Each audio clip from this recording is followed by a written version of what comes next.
Discourse to Bharadvaja the farmer. Kasibharadvaja Sutta. Thus have I heard. On one occasion the Blessed One was living at Dakinagiri monastery in the Brahmana village Ekanala in Magadha.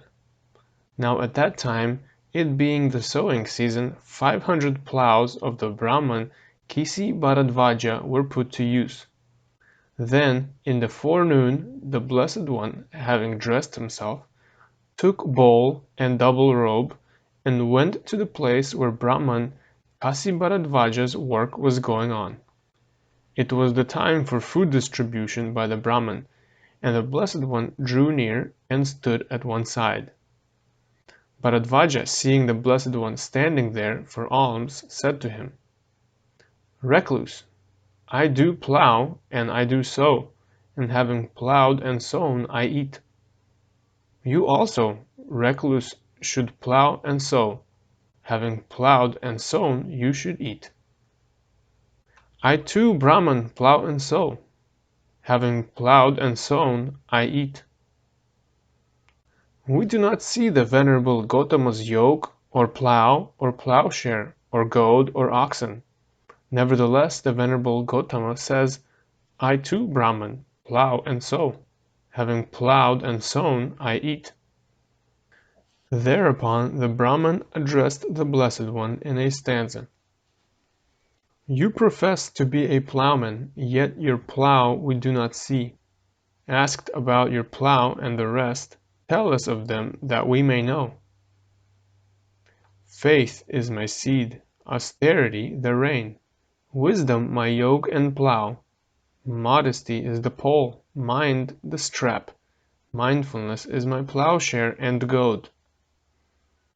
Controlled in speech and conduct, guarded in deed and speech, abstemious in food, I make truth my weed cutter, arahantship my deliverance complete. Exertion, my team and yoke, draws me to Nibbana's security, and on it goes without stopping. Whither gone, one does not suffer. Thuswise is this ploughing ploughed, which bears the fruit of deathlessness. Having ploughed this ploughing, one is freed from every ill."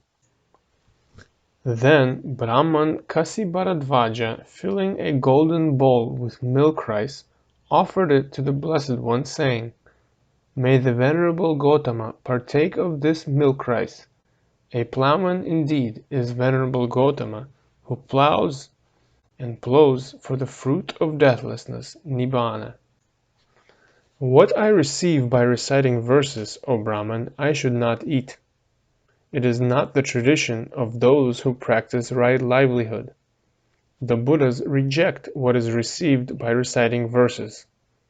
This, Brahman, is the conduct of the Buddhas as long as Dhamma reigns. To those holy, consummate, taintless, and well-disciplined great sages should thou offer other food and drink. Sure field is that for merit-seeking men. To whom, then, Venerable Gotama, shall I give this milk rice?" Brahman. In the world of Devas, Maras, and Brahmas, or among the generation of recluses, Brahmanas, deities, and humans, there is no one by whom this milk rice, if eaten, could be wholly digested except by the Tathagata, the Buddha, or the disciple of a Tathagata.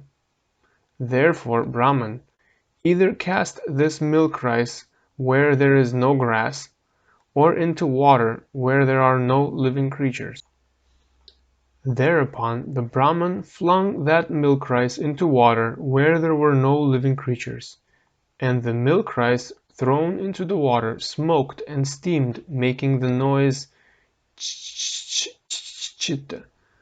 just like a plowshare heated during the day, when thrown into water, smokes and steams, making the noise ch-ch-ch-ch. Then the Brahman Kasibharadvaja, alarmed, with hair standing on end, approached, and fell with his head at the Blessed One's feet, and said as follows: "Most excellent, O Gotama, is thy teaching, most excellent.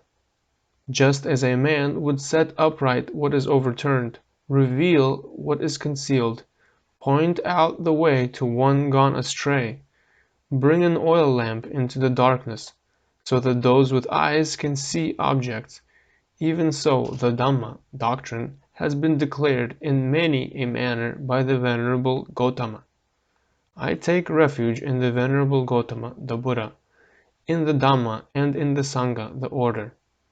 I wish to receive the novice's ordination, Pabajja, and higher ordination, Upasampada."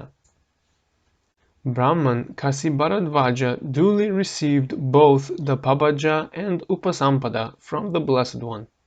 Not long after his Upasampada, the Venerable Bharadvaja, dwelling alone and aloof, diligent, strenuous, and resolute, ere long, by his own insight, here and now, realized and attained the highest perfection, Arahantship, the end of the noble life, for the sake of which men of good family go forth from home to live the homeless life.